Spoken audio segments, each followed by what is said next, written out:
नमस्कार दोस्तों, आइए आपका स्वागत है एक नई कहानी में। और अगर आपने अभी तक हमारा चैनल सब्सक्राइब नहीं किया तो चैनल को सब्सक्राइब कीजिए, क्योंकि बहुत मज़ेदार कहानियाँ आने वाली है और रोज़ आने वाली है। तो आज की कहानी है दिव्य आत्मा। बहुत समय पहले की बात है। खूनिया गांव के 8-10 लोगों की एक मंडली दर्शन हेतु एक काली मंदिर में गई। काली का यह मंदिर एक जंगल में था, पर आसपास में बहुत सारी दुकानें, धर्मशाला आदि भी थे। कच्ची पक्की सड़कें भीबनी हुई थी, पर घने उगे जंगली पेड़ पौधे इसे जंगल होने का भान कराते थे। ये काली मंदिर बहुत ही जागता स्थान माना जाता था, जहाँ पर हर समय भक्तों की भीड़ लगी रहती थी। पर मंदिर के अंदर जाने का समय सुबह 8 बजे से लेकर रात के 8 बजे तक ही था। भक्तों की उमड़ती भीड़ को देखते हुए मंदिर में मुख्य दरवाजे के अलावा एक और दरवाजा खोल दिया गया था, ताकि भक्तजन मुख्य दरवाजे से दर्शन के लिए प्रवेश करें और दूसरे दरवाजे से निकल जाएं। खूनिया गांव की मंडली शाम को 6 बजे दर्शन के लिए मंदिर पहुंची और दर्शन करने बाद मंदिर के आसपास घूमकर वहां लगे मेले का आनंद लेने लगे। मेले में घूमते घूमते ये मंडली अपने निर्भयपन का परिचय देते हुए जंगल में थोड़ा दूर निकल गई। रात होने लगी थी। मंडली का कोई व्यक्ति कहता कि अब वापस चलते हैं, कल दिन में घूम लेंगे। पर कोई कहता, डर रहे हो क्या? इतने लोग हैं, थोड़ा और अंदर चलते हैं।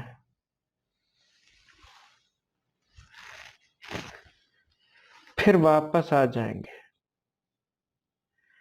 ऐसा करते करते ये मंडली उस जंगल में काफी अंदर चली गई। रात के अंधेरे में अब मंडली को रास्ता भी नहीं सूझ रहा था और ना ही मंदिर के आसपास जलती कोई रोशनी ही दिख रही थी। अब मंडली ये समझ नहीं पा रही थी कि किस ओर चले।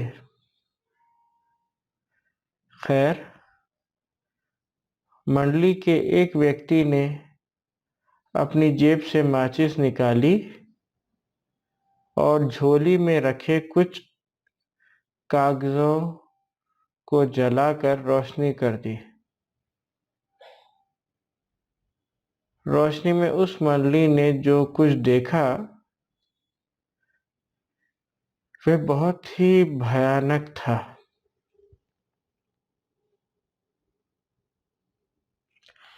आसपास कुछ नर कंकाल भी नजर आ रहे थे और पेड़ों पर कुछ अजीब तरह के डरावने जीव जंतु इस मंडली को घूरते नजर आ रहे थे।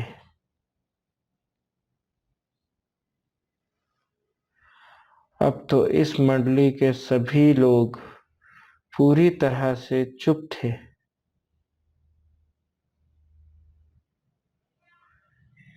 कोई कुछ बोलने की हिम्मत नहीं कर रहा था। पर हाँ, वे लोग धीरे धीरे एक दूसरे के काफी करीब आकर चिपक गए थे। फिर किसी ने थोड़ी हिम्मत करके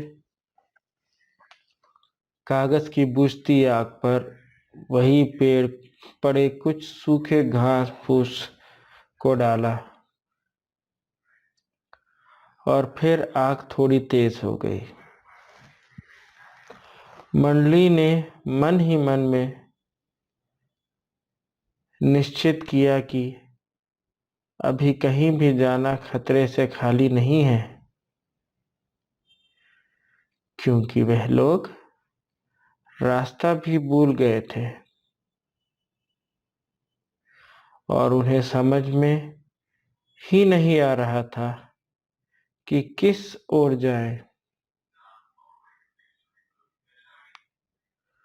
उन लोगों ने फुसफुसाकर यह निर्णय लिया कि आज की रात कैसे भी करके यहीं गुजारेंगे और सुबह होते ही यहाँ से निकल जाएंगे, क्योंकि ये लोग गांव से थे और इन लोगों का भूत प्रेतों से कई बार पाला पड़ा था। इसलिए थोड़े डरे हुए तो थे, पर इतना भी नहीं कि डर कर चिल्लाने लगे या भागना शुरू कर दे। इस मंडली ने हिम्मत दिखाई और धीरे धीरे करके आग को और तेज करने लगे, क्योंकि अब इस मंडली को लगने लगा था कि जरूर यहाँ कुछ बुरी आत्माएं हैं और वह इस मंडली को अपनी चपेट में लेना चाहती है। पर वहां की आबो हवा देखकर यह मंडली पूरी तरह से डर गई थी और अंदर से पसीने पसीने भी हो गई थी। पर इस डर को चेहरे पर नहीं लाना चाहती थी, क्योंकि इनको पता था कि डरे तो मरे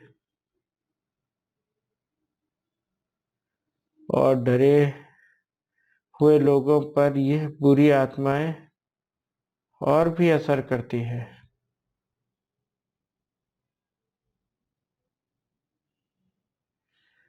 मंडली के कुछ लोग एक दूसरे का हाथ कसकर पकड़ लिए थे और पूरी तरह से समर्थ थे। कुछ लोगों ने हनुमान चालीसा आदि पढ़ना और हनुमान जी को दोहराना भी शुरू कर दिया था। तो कुछ लोग उस जंगल की काली माता की दुहाई दे रहे थे। अचानक एक भयानक आत्मा उनके सामने प्रकट हो गई और रौद्र रूप में अट्टहास करने लगे।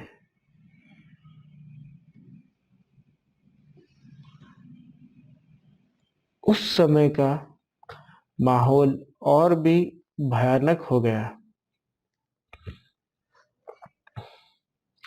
अब इस मंडली के पसीने चेहरे पर भी दिखने शुरू हो गए थे।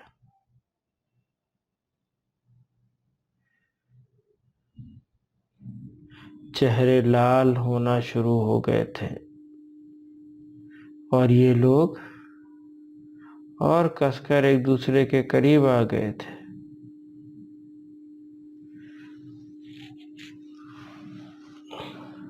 अभी वह रौद्र आत्मा अट्टहास करके पूरे वातावरण को और भी भयानक बनाए, तभी वहां कुछ और भयानक आत्माएं आ गई।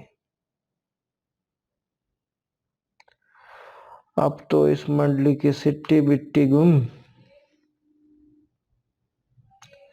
अब इन लोगों को अपना काल अपने सामने दिख रहा था।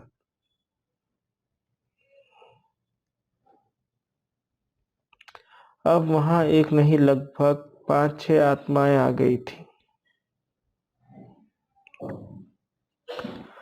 और अपनी अजीब हरकतों से माहौल को पूरी तरह भयानक बनाकर रख दी थी।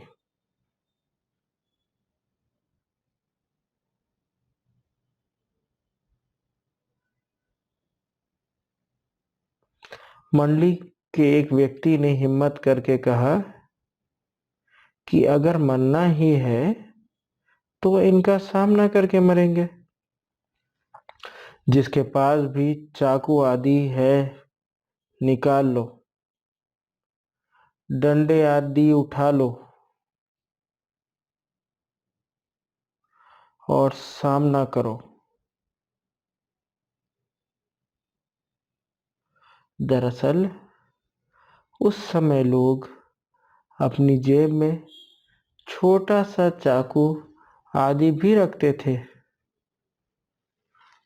और कुछ लोग बराबर लाठी लिए रहते थे। इस मंडली के 2 लोगों के पास भी लाठी और 3 के पास चाकू थे।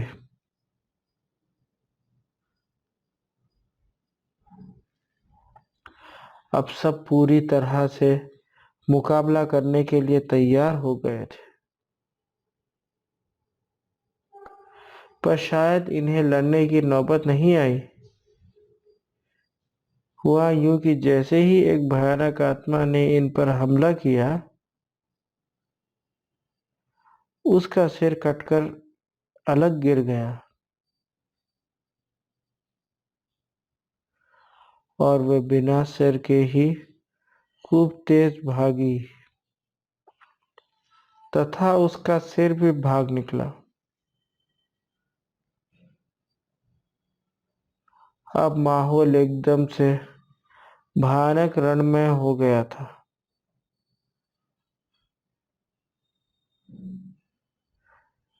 क्योंकि एक गौरवर्णीय व्यक्ति जो कोई साधु जैसा दिखता था और केवल धोती पहना हुआ था, हाथ में तलवार लिए इन बुरी आत्माओं को काटे जा रहा था। देखते ही देखते उसने सारी बुरी आत्माओं को काट कर रख दिया।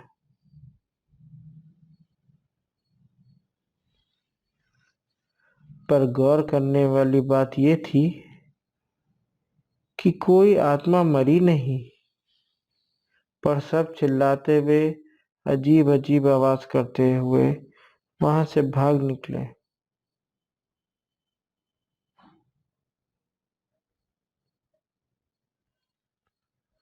अब ये मंडली उस सज्जन महात्मा के पैरों पर गिर गई थी और उन्हें धन्यवाद दे रही थी।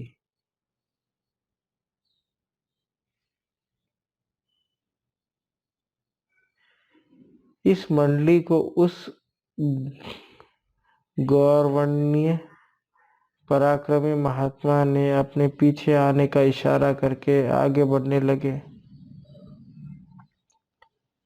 लगभग 10 मिनट चलने के बाद वे मंडली एक कुटिया के पास पहुंच चुकी थी।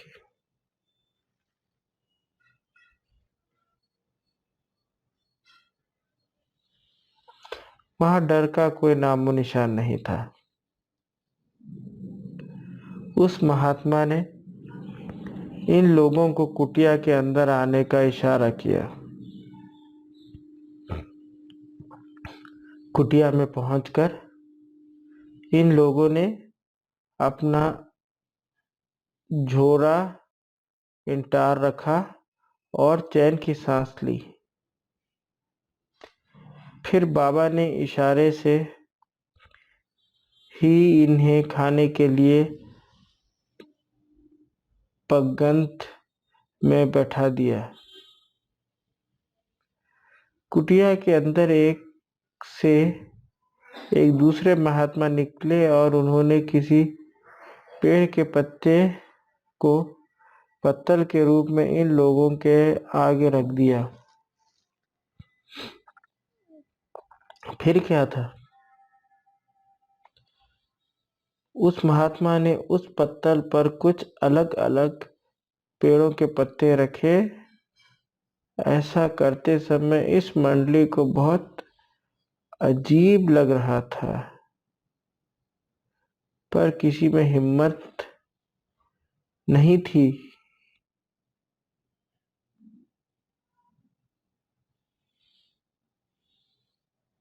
कि बाबा से कुछ पूछे। फिर महात्मा ने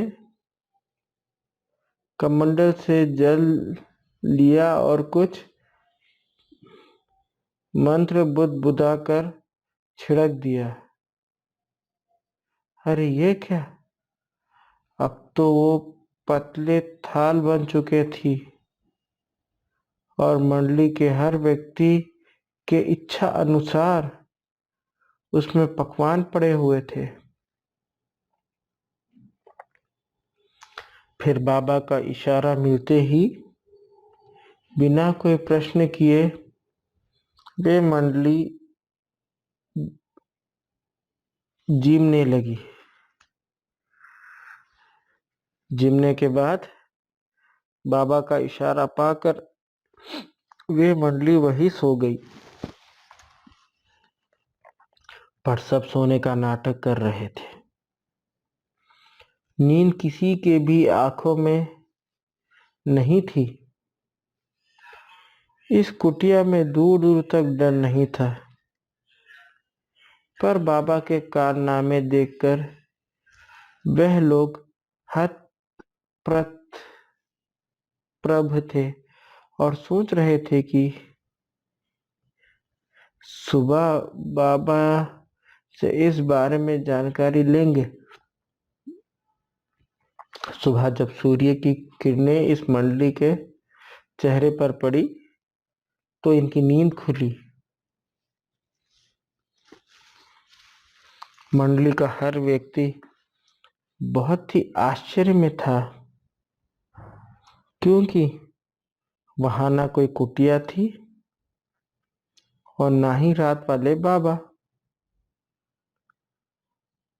और ये लोग भी नीचे वैसे ही घास फूस पर सोए हुए थे। अब इनको समझ में नहीं आ रहा था कि वे कुटिया और बाबा गए कहाँ।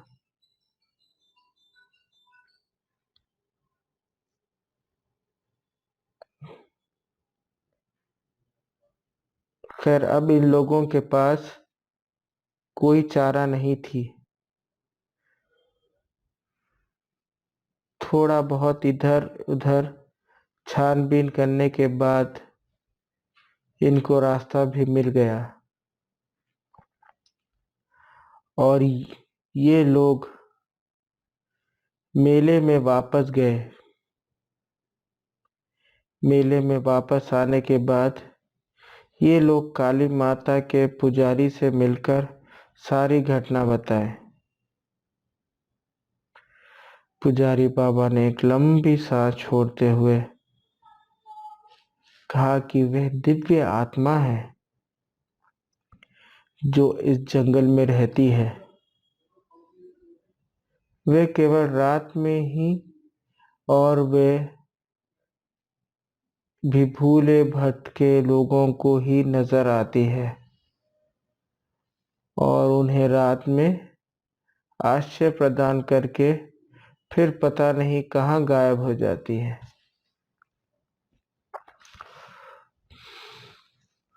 उस पुजारी बाबा ने बताया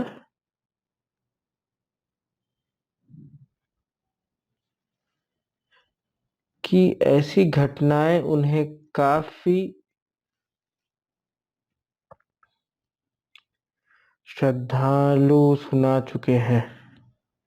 इतना ही नहीं, उन्होंने कई बार दिन के उजाले में 9-10 लोगों के साथ इस जंगल का कोना कोना छान मारा है, पर कभी भी ना वे महात्मा मिले और ना ही ऐसी कोई कुटिया ही दिखी। खैर, यह मंडली तो कुछ और ही करना चाहती थी। इस मंडली ने फिर हिम्मत करके रात को जंगल में निकल गई। मंडली चाहती थी कि उन्हें बुरी आत्माएं सताए और बाबा फिर आकर उनकी रक्षा करें। इसी बहाने यह मंडली ये चाहती थी कि बाबा के देखते ही उनके पैरों पर गिरकर कुछ रहस्यों के बारे में जानकारी ली जाए।